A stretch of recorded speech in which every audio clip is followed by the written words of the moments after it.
Morning. I would like to welcome everyone to the Policy and Legislative Committee meeting for Tuesday, January 17th, 2023. I do not believe we have any, well, we do have one visitor, Kathy Nanus. We're so glad that you are here with us this morning. Thank you. Committee members, before you have the minutes from the December 13th committee meeting. Are there any revisions to those minutes? Hearing no revisions, do we have any objections to fully approving those today? Hearing none, those are approved unanimously. Next, I ask for approval of the agenda for today's committee meeting. Do we have any objections to approving the agenda for today's meeting? Okay. Hearing none, that agenda is unanimously approved. We do not have anyone signed up for public comment. We do have Mrs. Kinsey Riddle here with us today for the item that we have on our agenda, and she will present a proposal for the adoption of a statewide policy for unencumbered time. Ms. Riddle. Chair Lady and members, good morning. I'm back again. We're going to try to get this approved. So Senate Bill 946 passed a bill to allow us to come up with a model policy for unencumbered time. Many of the bullets you see I presented last time. I do want you to look at the last two. I know I came to you last time with trying to find some help of, what we should do, look at for the principal if they do not comply with the policy. So if you take 2 seconds to read those last two bullets, and those are really the only two items that Henry and Kathy helped me kind of with the wording on these two. So if you've got any questions, concerns, we try to keep it kind of vague, so the district could have that, leeway, flexibility. Suitably vague. Let me assure you that unencumbered time is a phrase coined by the General Assembly, because I had a law clerk review what were our 49 other states doing, and what they have is free lunch. No work, no, that's not the proper term. What Like is it? duty-free. Duty-free lunch. Yeah. Perfect. That is the phrase, duty-free lunch, and it is not in statute, and is not in regulation. It is in policy with various states. The term unencumbered time doesn't exist but for South Carolina, but more importantly, duty-free lunch because it's not in regulation, it's not in statute, there aren't penalties. So that's why this is suitably vague for the purposes of, does the General Assembly come back? This has become an issue. So, y'all tasked us with looking for something, not reinventing the wheel. But we had to invent the wheel. Thank you. So the next steps, once we approve this today, so the local school board should adopt a policy within 3 months after today's meeting. And once they have adopted a policy, they're going to send it they must send it back to SDE and within 30 days of their adoption for us to look at. So if y'all have got any questions, I'm happy to try to help answer them. Again, this is just a model policy. The districts can ball us up and throw it away. They can take bits and pieces from it. A lot of school districts are already doing this. Again, like Kathy said, it's not necessarily called unencumbered time. I know Brennan, they already have a 30-minute lunch period, so that's when the teachers have their breaks. So, a lot of districts are already doing this, have kind of come up with a plan. This is just kind of a starting point to kind of guide them, so. Does anyone have any questions for Ms. Riddle? Madam Chair, and I'm not sure if this may be a question or maybe something more for discussion, but in any event, in looking at next to the last paragraph, and it spells out, it may result in appropriate action under the district's disciplinary policy and may be sufficient cause for the suspension or revocation of such person's certificate.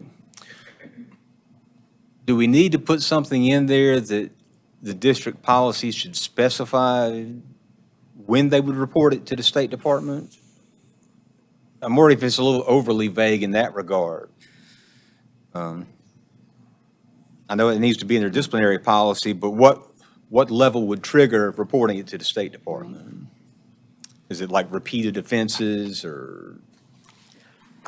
And I guess with the way it's written, it would kind of depend on the district and what they normally, That was my do as far as understanding, that. that it would sort of fall within or under the purview of the district with, and I think Kathy and Kenzie, I think there is some intentional opportunity for districts to phase it with what, I mean, because you do allow the allowance of leadership may, on occasion of exigency, have reason.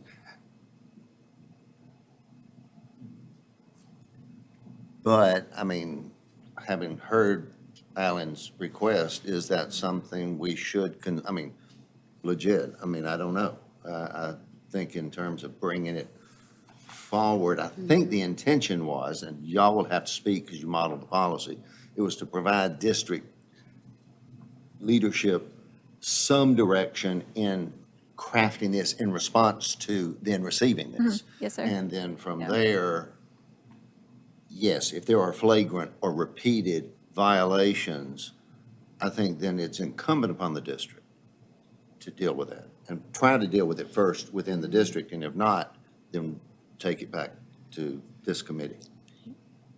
But now, I could be totally wrong. No, I Are there agree. any- That was my thoughts, so, but, No, it's not a fault. It's just, I think you wrote it in a way yeah. that was to give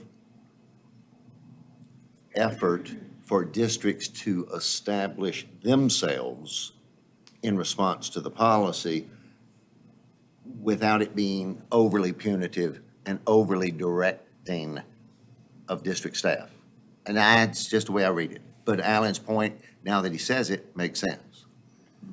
Yeah, and I'm not being critical by any means know. of the draft either. I could see some districts interpreting it, a spitting on the sidewalk type of fence. We're going to send them to Columbia, and others may not put as much emphasis on it and could let 8 or 10 times go by before they did anything with it.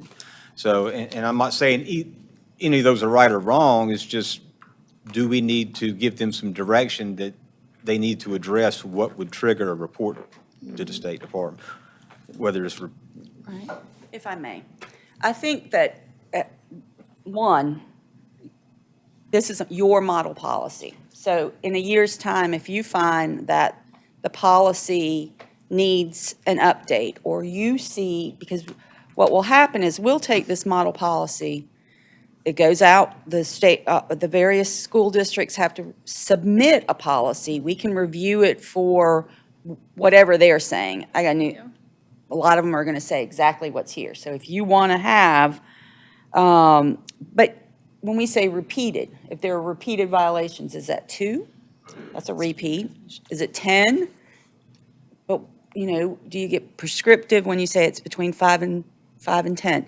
I don't know. I mean, that's why it's vague. But you can always rework your policy and then direct the districts to rework their policy after, I would say, a year. I mean, are you constantly having these matters come back to you? I don't know. I doubt it, but I don't know. But a policy is yours.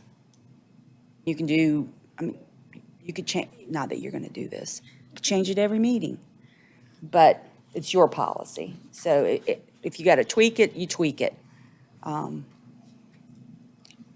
I am appreciative for the development of it. I mean, the law is the law. We follow the law, and all we can do then is craft policies in order to comply with the law. The thought for me is allow it to go as is.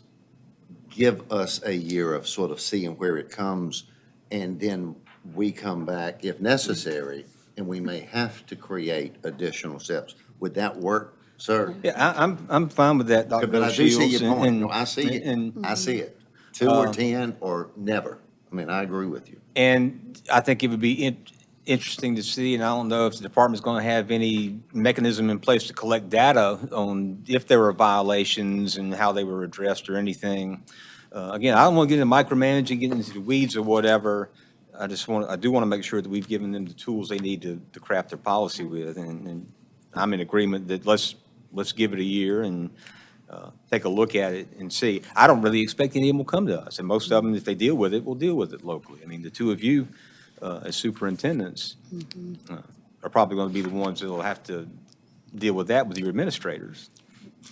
Yeah, I completely agree. And if you are good, and thank you for bringing up the point, because I understand whenever there's not as much clarity there or not so specific, you can have all kinds of arrays of interpretations. But if that's good with you, then maybe we make a note to revisit that later on and look at how it's going. Any of the other committee members have any questions, comments? All right. Hearing no other questions, is there a motion that we do approve the statewide policy for unencumbered time that was presented here today? Madam Chair, I'll make the motion to approve it. Thank you. Is there a second? Second. All in favor, say aye. Aye. Any opposed? Okay, the motion passes. We do want to make a motion to add that to our consent agenda today. Do we have a motion to add that to consent agenda? May we have a moment of discussion on that? Yes, of course, please. Is this, and this is something we've talked about in times past, is this something that should go before the full board for their full consideration at 1 o'clock versus on the consent agenda? Because this is a pretty newsworthy Yes. type thing. No, I do agree with that. And actually, Ms. Riddle, do you mind during the full board meeting presenting that again for everyone when they're here? Especially since we have some new members joining us that weren't part of last Right. month's discussion. So that would be great. Thank you for pointing that out, Alan. I think it did go on the consent agenda last time, though. It And just you- was being and- moved. And you informed, no, it Right. didn't. No, we go on. continued it didn't. last time. You continued We it continued from the We last continued time. it.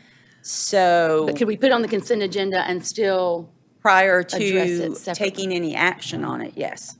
Because I see his point is, we've got a great new set of people with us. For us to all be in sort of understanding that, I do think that's a smart move. Yeah, we're essentially asking them to consent, either vote by consent or vote by vote, either way, but still we're asking them to take something that they really haven't had that much exposure to. right? That will go for everything on the agenda today. Keep that in mind. So then, would we vote for it to go on the consent agenda and we would look at it separately to make the That's my motion? suggestion is, I mean, that okay with but you? You can that's do it my either, you can do it either suggestion. way. Yeah. In fact, it's probably better to do it, in my opinion, do it that way, rather than asking them to make on-the-vote records for something they've had 30 minutes Right, to look at. not long enough to see. Okay, no, thank you So for that discussion. I appreciate that. And one other thing, just to mention while we're discussing too, I know that Dr. O'Shields and I were talking about a little bit ago, is also sharing ideas for how this can be implemented. And I know we'll be doing that also through other meetings as well, because you're right, some districts already have been trying out different ways to put this in place, and there's so many different aspects they're having to deal with for what works within their district. But we'll also look at some of those Yeah, and I ideas. think, what we're looking at is I don't especially now want to give any indication to teachers who are giving everything they have that this unencumbered time releases them from other things that they will then naturally be held accountable to, and that would be meetings, parent meetings, IEP meetings, 504 meetings. There will be a wealth of things that, by law, federal and/or state, that we are obliged to do. Yes, we can give them the time, but at some point, some way, we've got to create mechanisms that do not hold them hostage after school time and time and time again.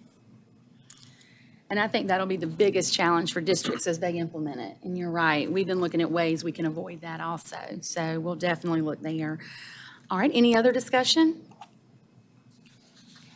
So do we have a motion then to add this to our consent agenda today? So moved. All right, a second? Second? All right. All in favor, say aye. Aye. Aye. Any opposed? All right. Thank you. Good morning, Miss Allison. We're so glad you joined morning. us as well. So Thank you. welcome. We look forward to It's an meeting honor to be you. here with you. Well, thank you. We look forward to meeting you one-on-one during the break. All right.